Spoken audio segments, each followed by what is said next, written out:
దేవుని నామమునకు మహిమ కలుగును గాక.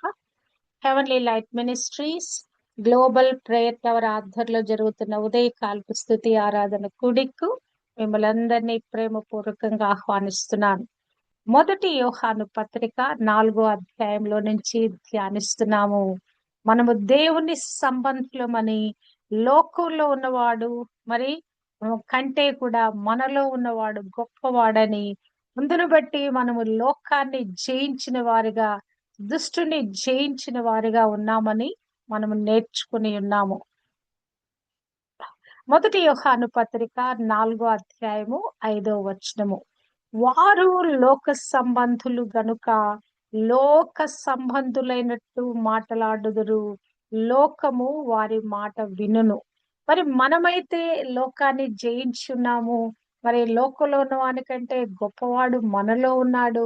మరి ఈ లోకాన్ని జయించిన వారిలో నుంచి వారిలో కొద్ది మంది ఎలాగున్నారంటే లోక సంబంధులుగా ఉన్నారట. లోక సంబంధులు గనక వారు ఎలా మాట్లాడతారట? లోక సంబంధులుగానే మాట్లాడతారట. వారి జీవిత విధానం కూడా అలానే ఉంటదంట. లోకం కూడా వారి మాట వింటదంట. అంటే లౌకిక విలువలచే ప్రభావితమైన వారికి మరియు క్రీస్తు బోధనలలో ఆతుకుపోయిన వారికి మధ్య ఉన్న వ్యత్యాసాన్ని ఈ వాక్యము మనకి వివరిస్తున్నట్లుగా మనము చూడగలము. అంటే వారు లోక సంబంధులు అంటే వారు లోక సంబంధమైన దృష్టితో మాట్లాడతారు. మరి లోకము వారి మాట వింటుంది. అంటే మనం ఆధ్యాత్మిక జీవితాలలో వివేచన యొక్క ప్రాముఖ్యతను నొక్కి చెప్తూ మరి ఈ బోధనల మూలాలను, విశ్వాసులను మరి గుర్తించమని ప్రోత్సహిస్తున్నట్లుగా చూడగలము. అన్ని స్వరాలు దేవుని సత్యానికి అనుగుణంగా ఉండవు. మరియు మనము లోకంతో ఎలా వ్యవహరించాలంటే విమర్శనాత్మకంగా వ్యవహరించాలి. ఎల్లప్పుడూ కూడా అవగాహనను కలిగి లేఖనాలతో మరి సమస్తాన్ని మనం సరిపోల్చుకుంటూ మనము కొనసాగాలని ఈ వాక్యము మనకి హెచ్చరిక చేస్తుంది. అంటే దేవునితో కాకుండా లౌకిక వ్యవస్థలతో తమ విలువలను, నమ్మకాలను అనుసంధానించుకున్న ప్రజలతో మరి దేవునితోనే మమేకమై జీవించేటువంటి మరి ఈ జీవితము మనం ఎంత జాగ్రత్తగా కొనసాగాలో అని మనకు తెలియచేస్తున్నట్లుగా చూడగలము. లోకానికి మరియు క్రీస్తు అనుచరులకు మధ్య ఉన్న ఈ వ్యత్యాసము కొత్త నిబంధన గ్రంథంలో పదే పదే మనకు బోధించబడిన అంశము. దేవుని రాజ్యానికి, లోక రాజ్యానికి మధ్య జరిగే ఆధ్యాత్మిక యుద్ధాన్ని మరి యొక్క వాక్యము నొక్కి ఒక్కాణిస్తున్నట్లుగా చూడగలము. చారిత్రాత్మకంగా మనము చూస్తే గనక ఆదిమ సంఘము హింసను మరి సామాజిక కట్టుబాట్లకు అనుగుణంగా నడుచుకోవటానికి చాలా ఒత్తిడిని ఎదుర్కొంది. అంటే ఆ రోజుల్లో వారు క్రీస్తు గురించి బోధిస్తున్నప్పుడు క్రీస్తే, ఆయనే యేసు, యేసే క్రీస్తు అని వారు బోధిస్తున్నప్పుడు మరి చాలా వ్యతిరేకతను వారు మరి ఎదుర్కోవాల్సి వచ్చింది. సత్యము వాళ్ళు బోధిస్తున్నప్పుడు వాళ్ళు ఎంతగానో హింసించారు యేసే క్రీస్తు అని ప్రకటించినప్పుడు. కానీ మరి ఆ ధర్మశాస్త్ర గ్రంథ ప్రకారంగా యేసు క్రీస్తుని గుర్తించకుండా మరి లోకంలో కలిసిపోయే లోకానుసారమైన పద్ధతుల్లో నడిచే వాళ్ళు ఎంతో క్షేమంగా మరి ఎంతో మరి ఆనందంగా జీవించినట్లుగా చూడగలము. ఎందుకంటే వారు లోకంలో కలిసిపోయారు. లోకం కూడా వారి మాట వింటుందంట. అంటే లోక దృష్టితో మాట్లాడటం అంటే మనము ఏదైతే దేవుని సందేశం ఉందో అది లౌకిక విలువలచే ప్రభావితమవుతుంది. ఇది బైబిల్ సత్యానికి విరుద్ధంగా ఉన్నది. అంటే మోసపూరితమైన తత్వశాస్త్రము ద్వారా మరి ఆ యొక్క ఆ కాలపు సాంస్కృతిక మరి సందర్భంలో క్రైస్తవ సిద్ధాంతంతో పోటీ పడే వివిధ తత్వాలు, మత విశ్వాసాలు ఉండే విభిన్న ప్రపంచ దృక్పథాల మధ్య విశ్వాసులు సత్యాన్ని గ్రహించి సత్యములో పాతుకుపోయి మరి జీవించవలసిన బాధ్యత ఆనాటి క్రైస్తుల మీదే కాదు గాని ఈ లోకంలో ఇప్పుడు నివసిస్తున్న క్రైస్తువులు కూడా ఈ ఉపదేశము ఎంతో అవసరమైనది. వారు లోక సంబంధులు, లోకము వారు మాట వినును. కానీ మనమెవరు అండి? దేవుని సంబంధులు. మరి మనం ముందు ధ్యానించిన వాక్యము, మీరు దేవుని సంబంధులు, దేవుడు మీలో ఉన్నాడు, ఆయన లోకంలో ఉన్నవానికంటే గొప్పవాడని చెప్పిన తర్వాత వీరు లోక సంబంధులు అంటే దేవుని సంబంధులకి, మానవ సంబంధులకి, లేకుంటే లోక సంబంధులకి ఉన్న వ్యత్యాసాన్ని ఇక్కడ మరి ఆ ప్రత్యేకతను చూపిస్తున్నట్లుగా చూడగలము. లోకం వారి మాట వింటుంది అంటే వాళ్ళు చేసే బోధ ఈజీగా ఎదుటి వారిని, లోకాన్ని ఒప్పింప చేస్తుంది. మరి క్రైస్తవుడు ఎల్లప్పుడూ కూడా మరి ఆ లోకంలో జీవిస్తూనే యేసు క్రీస్తు సువార్తను మాత్రమే లోకానికి అందించాలని కోరుకుంటాడు. మరి లోకం సువార్తను విన్నప్పుడు అది ఎంతో మరి ఆ యొక్క ఆ బంధకాలలో నుంచి సాతాను వేసినటువంటి ఆ యొక్క యుగ సంబంధమైన దేవత తెచ్చిపెట్టిన గుడ్డితనాన్ని నుంచి వాడు బయటకు వస్తాడు. అంతేకాదు వాడున్నటువంటి నిత్య నరకాగ్ని పరిస్థితి నుంచి బయటకు వస్తాడు. కానీ ఈ లోకస్తులతో కలిసిపోయి చేసే బోధలు ఎలా ఉన్నాయంటే ఆత్మ రక్షణ లేదు గాని వారిని పైన సంతృప్తి పరిచే మాటలకు ఉన్నట్లుగా మనం చూడగలము.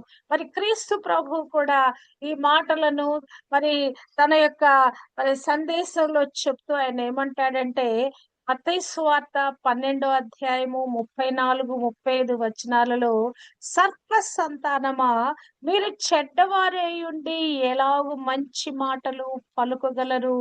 హృదయమందు నిండియుండు దానిని బట్టి నోరు మాటలాడును కదా. సజ్జనుడు తన మంచి ధననిధిలో నుండి సద్విషయములను తెచ్చును, దుర్జనుడు తన చెడ్డ ధననిధిలో నుండి దుర్విషయములను తెచ్చును. అంటే మానవుడు మాట్లాడే ప్రతి మాట కూడా లోపల సిద్ధపరచబడినటువంటి ఆ హృదయంలో నిండుకొనిన మాటలే బయటకు వస్తాయి. హృదయమందు నిండి ఉండి దానిని బట్టి దేనితో నింపుకున్నాడు? లోకంతో నింపుకున్నాడు, లోక పద్ధతిలో నింపుకున్నాడు, మరి లోకస్తులు మాట్లాడే మాటలతో నింపుకున్నాడు. అదే మాటలు అతను మాట్లాడుతున్నాడు. లోకము కూడా అతని మాటలు వింటుంది. మరి మంచివాడు అంటే క్రీస్తును కలిగిన వాడు, క్రీస్తును పొందుకున్నవాడు, క్రీస్తును హృదయంలో చేర్చుకున్నవాడు తన మంచి ధననిధిలో నుండి సద్విషయములను తెచ్చును. నిరంతరము ఆ సద్విషయాలు ఏంటి? క్రీస్తును ఘనపరచాలి, క్రీస్తు సువార్తను ప్రకటించాలి, క్రీస్తు ప్రేమను కనపరచాలి. ఈ సద్విషయంలోనే ఈ మంచివాడు మునిగి తేలుతా ఉంటాడు. ఆ సజ్జనుడు వాడి ఆలోచనలు అలానే ఉంటాయి, వాడి లోపల నుంచి వచ్చే మాటలు అలానే ఉంటాయి, వాడి క్రియలు అలానే ఉంటాయి. కానీ దుర్జనుడు తన చెడ్డ ధననిధిలో నుండి దుర్విషయములను తెచ్చును. అంటే లోకానుసారమైన కబుర్లు, అంటే క్రీస్తు లేనటువంటి సందేశాలు, ఉపదేశాలు, అది దేవుని పని చేస్తున్నట్టే ఉన్నారు కానీ అక్కడ క్రీస్తు లేడు, క్రీస్తుకు మహిమ లేదు, క్రీస్తు నామము లేదు. ఒట్టిగా మరి ఆ కూడిక అంతట్లో ఎవరికో మహిమ వెళ్ళిపోద్ది, ఎవరినో పొగుడుతారు, ఎవరినో మరి ఘనపరుస్తారు, క్రీస్తుని తప్ప. కనుక ఇక్కడ మనం జాగ్రత్త పడవలసింది ఏంటంటే ఏది మన నోటిలో నుంచి మాట వచ్చినా అది క్రీస్తుని గురించి మాట అయి ఉండాలి, క్రీస్తును మహిమపరిచే మాట అయి ఉండాలి.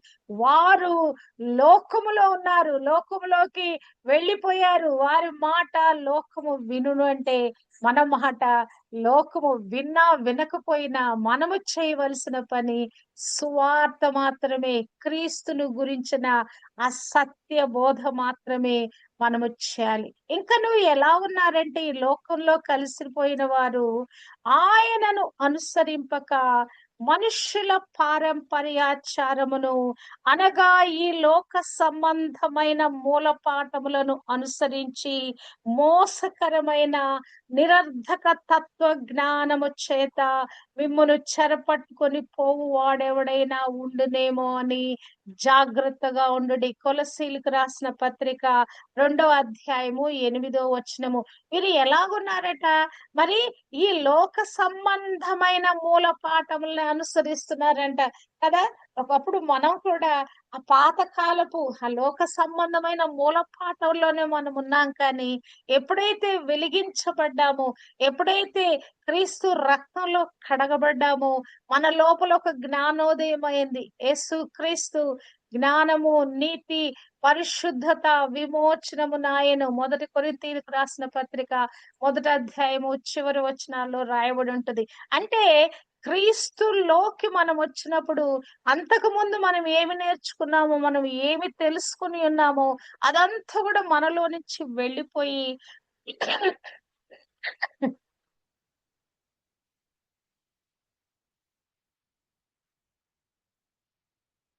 మనం ఒక గొప్ప జ్ఞానోపదేశాన్ని పొందుకున్నాము.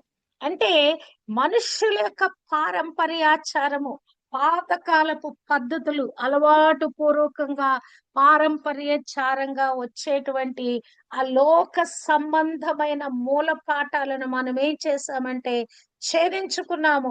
మన హృదయంలో దేవుడు చేసిన ఆత్మ కార్యము ద్వారా ఆ తప్పుడు బోధలన్నీ మనలో నుంచి వెళ్ళిపోయినాయి.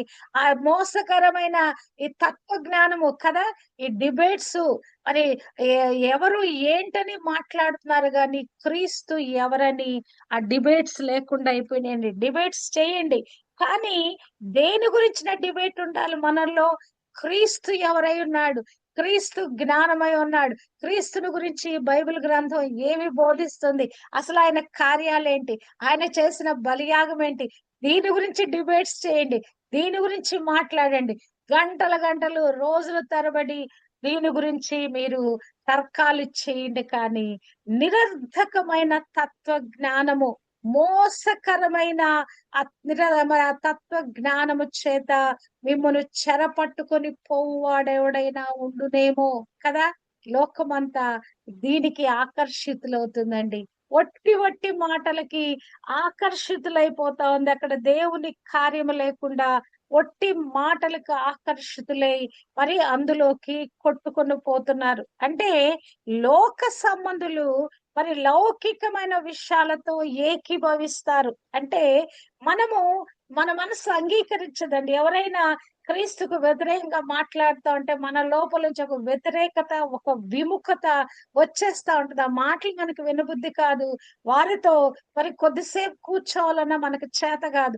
ఏదైనా ఒక మరి టీవీలో మరి ఏదైనా యూట్యూబ్ లో వీడియోస్ మనం చూసేటప్పుడు అది దేవునికి సంబంధించినది కాదు, ఆత్మకు సంబంధించినది కాదు అనిపిస్తే అది ఇక వినటానికి నా మట్టుకు నాకైతే మనస్కరించదు. I cannot continue to watch that video.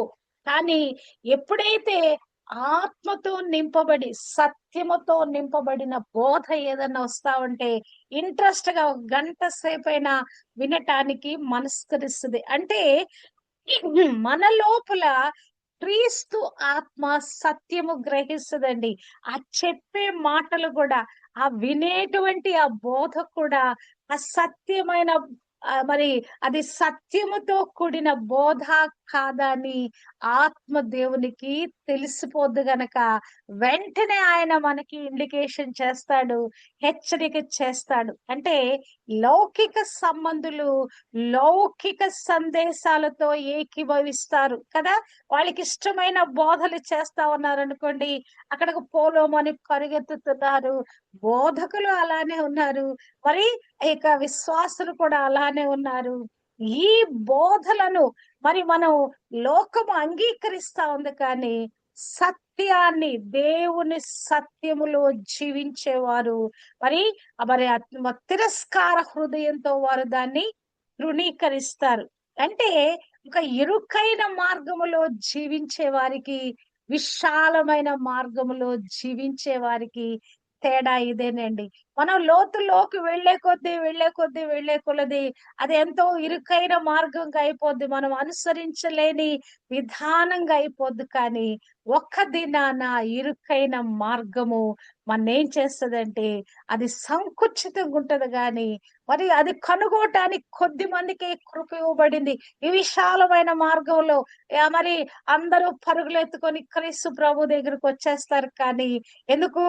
మహిమల కొరకు, స్వస్థతల కొరకు, అద్భుతాల కొరకు వచ్చేస్తారు. కానీ ఆత్మీయ జీవితము మరి జాగ్రత్తగా కట్టబడుతూ ఆత్మీయ లోతులోకి వెళ్లే కొలది అనేకమైన పరిస్థితులు ఎదుర్కొంటూ వెళ్ళాలి గనక ఆ విశాల మార్గంలో వచ్చే వాళ్ళందరూ ఇరుకు మార్గంలోకి రావటానికి కష్టపడతారు. మత్తయి సువార్త 7వ అధ్యాయము 13, 14లో మనము చూచినట్లయితే ఇరుకు ద్వారమున ప్రవేశించుడి, నాశనమునకు పోవు ద్వారము వెడల్పును, ఆ దారి విశాలమునై ఉన్నది, దాని ద్వారా ప్రవేశించువారు అనేకులు. అంటే వీళ్ళందరూ ఎవరు ఎక్కడికి వచ్చారు? క్రీస్తు వద్దకే వచ్చారు, రక్షింపబడటానికే వచ్చారు. కానీ ఆత్మ రక్షణ కొరకు రాలా వీళ్ళు. దేని కొరకు వచ్చారు? మరి సమ్ బెనిఫిట్ కొరకు వచ్చారు. కనుక వాళ్ళు ఏమైపోయారు? అందులోకి వచ్చారు గాని అనేక మందికి వచ్చారు గాని ఆ క్రీస్తు మూలాన్ని వాళ్ళు పట్టుకోలేదు కదా. ప్రభు జీవించి ఉన్న దినాలలో ఆయన యొద్దకు ఎంతమంది వచ్చారంట? జన సమూహములు ఆయన యొద్దకు గుంపులు గుంపులుగా వచ్చుచుండిరి. హల్లెలూయా. ఆయన అరణ్యంలోకి వెళ్తే అక్కడ వెతుక్కుంటూ వెళుతున్నారు. ఎక్కడికి వెళితే అక్కడ ఆయనను వెతుక్కుంటూ వెళుతా ఉన్నారు. దేని కొరకు? ఒకసారి ప్రభు అంటాడు, మీరు రొట్టెల కొరకు వచ్చారు కదా అంటాడు. మరొకసారి మరి రకరకాల రీజన్స్ తో ప్రజలు మరి ప్రభు దగ్గరకు వస్తున్నారు గాని ఆత్మ రక్షణ పొందుకుందాము, ఈ ఆత్మ నిత్య నరకాగ్ని నుంచి తప్పించి నిత్య జీవానికి తీసుకుని వెళ్ళే ఆయన యొద్దకు మనం వెళదామని ఎవరు కూడా ఆలోచించట్లా. నాశనమునకు పోవు ద్వారము వెడల్పు, ఆ దారి విశాలమైనది, దాని ద్వారా ప్రవేశించు అనేకులు. జీవమునకు పోవు ద్వారము ఇరుకును, ఆ దారి సంకుచితమైనది, దాన్ని కనుగొని వారు కొందరే. జాన్ బనియన్ రాసినటువంటి ఆ బుక్ మరి ఆ హల్లెలూయా, ఏంటి ఆ బుక్ పేరు అమ్మా? యాత్రికుని ప్రయాణం. యాత్రికుని ప్రయాణంలో మరి ఈ సీన్ చూపిస్తాడు. అతను మూట వేసుకొని మరి వెళ్తా ఉన్నప్పుడు అందులోకి వెళ్తా ఉంటే అసలు అది ఎంత ఒరుపుగా ఉంటదంటే చివరికి వెళ్ళేటప్పటికి దాన్ని దాటి వెళ్ళాలి. దాన్ని దాటి వెళ్ళాలంటే శరీరం అంతా గాయాలవుతాయి. చూడటానికి ముందేమో అది పెద్దగా ఉంటది. ఆ ద్వారము వెళ్లే కొద్దీ ఎంత ఇరుకైపోద్దంటే లోపల రాళ్ళమయం ఉంటది. అసలు ఆయన పాక్కుంటూ వెళ్తాడు. వెళ్ళేటప్పటికి ఏమైపోద్దండి? ఒళ్ళంతా రక్తసిక్తమై గాయాలైపోతాయి. అంటే క్రీస్తులో నడుచుట ఇది పూలబాట కాదండి, ముళ్ళ బాట ఇది కదా. ఈ యొక్క ఈ ఆత్మీయతను లేకుంటే ఈ ఆత్మ మరి సంరక్షణను మనం సరైన విధంగా జీవిత కాలం వరకు మనం దాన్ని భద్రంగా పెట్టుకోవాలంటే ఇరుకు మార్గంలో మనం పోరాడాల్సిందే. వారు లోక సంబంధులుగా వారు మాట్లాడతారు. లోకము వారి మాట వినును, కానీ మనం లోక సంబంధులు కాదండి. మనము దేవుని సంబంధులైన మనము అంగిటి ఆ ఆహారమును పరీక్షించినట్లుగా మనము కూడా చెప్పబడే ప్రతి మాటను కూడా మనము జాగ్రత్తగా విని వివేచించి మనము గ్రహిస్తాము. 2వ తిమోతికి రాసిన పత్రిక 4వ అధ్యాయము 3, 4 వచనాల్లో చూచినట్లయితే, ఎందుకనగా జనులు హిత బోధను మరి సహింపక దురద చెవులు గలవారై స్వకీయ దురాశలకు అనుకూలమైన బోధకులను తమ కొరకు పోగు చేసుకొని సత్యమునకు చెవినీయక కల్పన కథల వైపునకు తిరుగు కాలము వచ్చుచున్నది.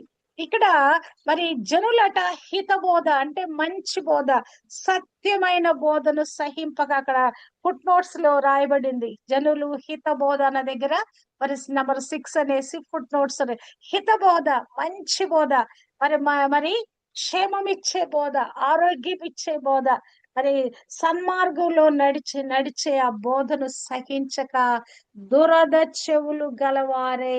హల్లెలూయా. మరి చెవులు ఎలా ఉన్నాయంట?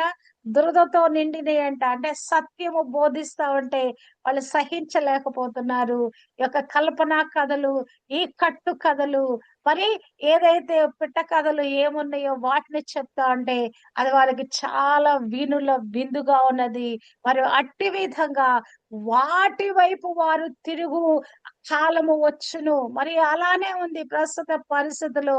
మరి కొన్ని మినిస్ట్రీస్ లో వందలు, వేలు, లక్షలు వాళ్ళు ఫాలో అయిపోతున్నారు. ఎలా అయిపోతున్నారంటే అక్కడ ఏమి స్టఫ్ లేదండి, వాక్యం లేదండి. నేను నిజంగా కొన్ని మినిస్ట్రీస్ ని చూస్తాను. How these people are developing, how వీళ్ళలో ఉన్న ప్రత్యేకత ఏంటి, విశేషం ఏంటి, వీళ్ళ మీద అంత అనాయింటింగ్ ఉందా, వీళ్ళు ఎలా ప్రజలను ఆకట్టుకుంటున్నారు ఏంటి, ఎలా అని చెప్పి ఆలోచిస్తే గనక అక్కడ ఏముందంటే కల్పన కథలు ఉన్నాయి, సత్యము లేదు, క్రీస్తుని గురించిన బోధ లేదు. కేవలం స్వస్థత చెప్తారు, మహిమ గురించి మాట్లాడతారు. ఓ మరి మరి వాళ్ళైతే తాయెత్తులు ఇస్తారు, వీళ్ళేమో కర్చీఫ్లు ఇస్తా ఉన్నారు. ఇంకా రకరకాలుగా వాళ్ళు మరి మనుషులు ఆకట్టుకోవటానికి మరి ప్రయత్నిస్తా ఉన్నారు. అంటే హిత బోధను, సత్యమైన బోధను, ఉన్నది ఉన్నట్లుగా బైబిలు మరి ఏదైతే బోధించిందో ఆ బోధను ఇష్టపడక, ఇక్కడ ఏముంది, ఇష్టపడక కూడా కాదు, సహింపక వాళ్ళు సహించలేకపోతున్నారంట. మన ఆత్మ ఎలాగున మరి ఆ యొక్క వ్యతిరేక బోధను మనం సహించలేకపోతున్నాము, వాళ్ళంట హిత బోధను సహించలేకపోతున్నారంట. దురద చెవులు కలవారై తమ స్వకీయ దురాశలకు అనుకూలమైన బోధకులను తమ కొరకు పోగు చేసుకొని, వాళ్ళకు వాళ్ళే ఫలానా దైవజనుడైతే నాకు మంచిది, నా వీణును విందుగా మరి ఆయన బోధిస్తాడు, నాకు ఇష్టమైన బోధ చేస్తాడు, నేను ఏం కోరుకుంటున్నానో అదే బోధ చేస్తాడు, నన్ను గద్దించడు, నన్ను హెచ్చరించడు, మరి నన్ను ఏమాత్రం కూడా వేలెత్తి చూపడు, నా జీవితం ఎలా ఉన్నా, నా ఆత్మీయ జీవితం ఎంత భ్రష్టు పట్టినా దాని గురించి ఆయన మాట్లాడడు. చక్కగా పై మెరుగులతో నువ్వు దీవించబడతావు, నువ్వు ఆశ్రయించబడతావు, నువ్వు కార్యాలు ఎంతో అద్భుతంగానే నువ్వు వెతుకుతూ ఉన్నావు దేవుని రాజ్యంలో, నీకు బోల్డంతా మరి రిటర్న్స్ వచ్చేస్తాయని ఈ విధంగా చెప్పే మాటలు దురాశలకు, తమ స్వకీయమైన దురాశలకు అనుకూలమైన బోధకులను తమ కొరకు పోగు చేసుకొని, బోధకులను కూడా తమకిష్టమైన వారిగా మలుచుకుంటున్నారంట ప్రజలు, విశ్వాసులు. చూడండి అసలు ఈ మాట ఎంత ఘోరంగా ఉందో చూడండి. బోధకులు చెప్పిన దాని ప్రకారంగా విశ్వాసి సిద్ధపడతాడు, విశ్వాసి తయారు చేయబడతాడు, విశ్వాసి మార్పు నొందుతాడు. బోధకుడు బోధించే బోధ ద్వారా, ఆ విన్న వాక్యము ద్వారా తను తాను మలుచుకుంటాడు, తన జీవితాన్ని దిద్దుబాటు చేసుకుంటాడు, దేవుని మార్గంలోకి తను తాను మళ్ళించుకుంటాడు. కానీ ఇక్కడ రివర్స్ ఎలా ఉందంటే మరి విశ్వాసి ఏది కోరుకుంటున్నాడో అటువంటి బోధను బోధకుడు చెప్పాలని మరి వీరే నిర్ణయించి బోధకులను ఏర్పరచుకున్నాడంట. కనుక లోకము ఎలా ఉంది, మనము ఎలా జీవించాలి, ఎందుకు యోహాను భక్తుడు మరి ఈ విషయాలన్నీ ఇంత లోతైన మర్మాలు రాస్తున్నాడంటే లోకమంతా ఇలాగున వెళ్ళిపోతుంది. మరి దాదాపు 50% క్రిస్టియన్స్ కలిగినటువంటి ఈ యొక్క మరి ప్రపంచంలో నిజంగా ఇరుకు ద్వారంలో వెళ్లే వాళ్ళు ఎవరు, నిజంగా మీరు దేవుని సంబంధులు అని చెప్పబడిన మాట ప్రకారంగా క్రీస్తుని తమ హృదయాలలో నిలుపుకున్న వారు ఎవరు, క్రీస్తు బోధలో, క్రీస్తు సత్యములో కొనసాగుతున్న వారు ఎవరు, ఎంతమంది అనేది మనకి అర్థం కాని ప్రశ్న. పేరుకి క్రైస్తవులమే అని చెప్పుకుంటున్నాం, కానీ ఎంతమంది నిజమైన క్రైస్తత్వములో క్రీస్తుకు అనుకూలంగా మనము జీవిస్తున్నాం. దేవుని సంబంధి కానివాడు మన మాట వినడు.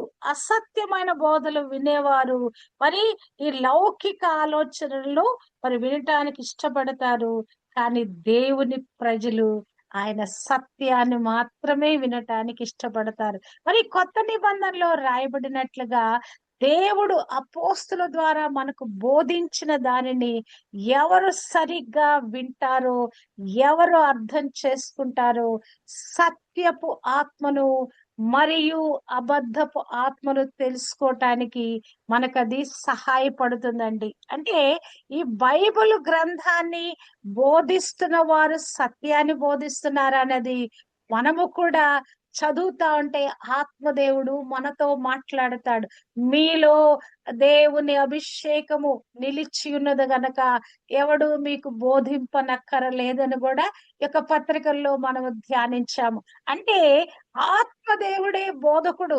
ఆయనే మనకు బోధించేవాడు, మనకు అర్థం చేసి చేయించేవాడు ఆయనే కనుక ఈ అబద్ధపు బోధ సత్యపు బోధ అని తెలుసుకోవటానికి ఈ సత్యపు ఆత్మ మన ఏం చేస్తుందంటే అది సత్యమా కాదా అని మనకు బయలుపరుస్తుంది. అంటే మన ఆత్మ అబద్ధమన దానికి అంగీకరించదు. అబద్ధపు ఆత్మలో జీవించేవాడు సత్యాన్ని అంగీకరించడు. అబద్ధానికి ఒక ఆత్మీయ మరి ఒక ఆధ్యాత్మిక గతి ఉందండి. అంటే ఒక దినాన వారి గతి ఎలా ఉంటదంటే వారు లోక సంబంధులు లోకంలో కలిసిపోయారంటే వాళ్ళకి ఇక నిత్య జీవం లేదు, పరలోకం లేదు. వారి క్రీస్తుతో మరి ఏ మాత్రం కూడా వారికి అనుబంధం లేదు. అంటే విద్యావంతులుగా తెలివైన వారిగా చాలా మంది ఈ రోజుల్లో ఏం చేస్తున్నారంటే దేవుని వాక్యం మాకు తెలుసు అని మరి వారు బయలుదేరి ఉన్నారు వాక్యం బోధించడానికి. లోపల ఆత్మ రక్షణ లేదు, ఆత్మ కడగబడిన స్థితి లేదు, ఆత్మలో విమోచించబడిన స్థితి లేదు. గాని మరి దేవుని వాక్యము 4 మాటలు నేర్చుకొని ప్రసంగాలు సిద్ధపరచ అంటే వాళ్ళకి చక్కగా చదువుకున్నప్పుడు ఒక టీచర్ గానో లేకుంటే బాగా ఒక అడ్మినిస్ట్రేటర్ గానో పనిచేసినప్పుడు వాళ్ళకి తెలుసు ఎలాగున ఆ స్ట్రాటజీ అంతా ఎలాగునచ్చ మరి దాన్ని చెయ్యాలన్నది వాళ్ళకంత అడ్మినిస్ట్రేటివ్ గా తెలుసు కనుక చక్కని ప్రసంగాలు మరి తయారు చేసుకుంటున్నారు. మరి లోకంలోకి వెళ్ళి బోధించటానికి ప్రయత్నిస్తున్నారు. అంటే సత్యపు ఆత్మ తాకిడి లేకుండా మనం ఎన్ని బోధలు చేసినా అవన్నీ శుష్క బోధలండి. ఆత్మదేవుని సహాయము, ఆత్మదేవుని యొక్క నడిపింపు, ఆత్మదేవుని యొక్క ప్రభావపు తాకిడి మనలో లేకపోతే గనక మనము ఎన్ని బోధలు చేసినా అవి ఎదుటి వారికి అర్థం కావు. అసలు అవి ఆలోచింప చేస్తాయి. కానీ ఆత్మ ద్వారా మనం మాట్లాడేటప్పుడు కొన్ని వాక్యాలన్నా మన లోపలికి ముద్రించబడతాయండి. ఏదైనా ఒక వాక్యం విన్నామంటే ఈ రోజంతటిలో ఒక వాక్యం అన్నా మనం శోధిస్తుంది. ఈ వాక్యము నేను విన్న వాక్యము నా జీవితాన్ని దిద్దుబాటు చేసే వాక్యము, నన్ను బలపరిచే వాక్యము, నన్ను మరి ధైర్యపరిచే వాక్యం అని ఏదో ఒక వాక్యము మన అట్రాక్ట్ చేస్తుంది. ఆ వాక్యము మనతో మాట్లాడుతూ ఉంటది. దేవుని సంబంధులు లోక సంబంధులు అని ఇక్కడ ఈ ప్రత్యేకతను ఈ తేడా గురించి మరి భక్తుడు మనతో మాట్లాడుతున్నాడు. అబద్ధ బోధకులు ఈ లోక వ్యవస్థ దృక్పథంలో నుంచి మాట్లాడతారండి. వారి సందేశము సాతాను వ్యవస్థ యొక్క మూల స్వభావానికి అనుగుణంగా ఉంటది. మరి కానీ ప్రతిఫలం ఎలా ఉంటుందో తెలుసా? క్రీస్తును తిరస్కరించిన వారు అబద్ధ బోధలలో ప్రతిఫలాన్ని పొందుకుంటారు. అబద్ధ బోధకులు తమకు మరియు బోధకులకు మధ్య, ఈ అబద్ధ బోధకులు సత్య బోధకులకు మధ్య ఉన్నటువంటి ఈ యొక్క తేడాను మరి ఈ తేడాతో ఏం చేస్తున్నారంటే కొత్త అనుచరులను తయారు చేస్తారు. ఎవరికి వారే సత్యబోధ చేసేవాళ్ళు వాళ్ళ అనుచరులను తయారు చేస్తున్నారు. మరి ఈ యొక్క అబద్ధ బోధకులు కూడా వారి యొక్క అనుచరులను తయారు చేస్తున్నారు. అంటే అబద్ధ బోధకులు ఎల్లప్పుడూ కూడా లోక సంబంధమైన వ్యవస్థకు అనుగుణంగా ఉంటారు. మరి సైతాను సంబంధమైన లోక వ్యవస్థలో నుండి ఎల్లప్పుడూ ఆ బోధలు కావలసినటువంటి ఆ సమాచారాన్ని వాళ్ళు పొందుకుంటారు. ఆ వ్యవస్థకు తగిన రీతిలో వారు మాట్లాడతారు. ఇదంతా కూడా వారు ఒకరిపై ఒకరు ఆధారపడి జీవించే పరస్పర వ్యవస్థ. లోకం వారికి శ్రోతలనిస్తుంది. ఎందుకంటే వారి సందేశము వారు వినాలని కోరుకునేది.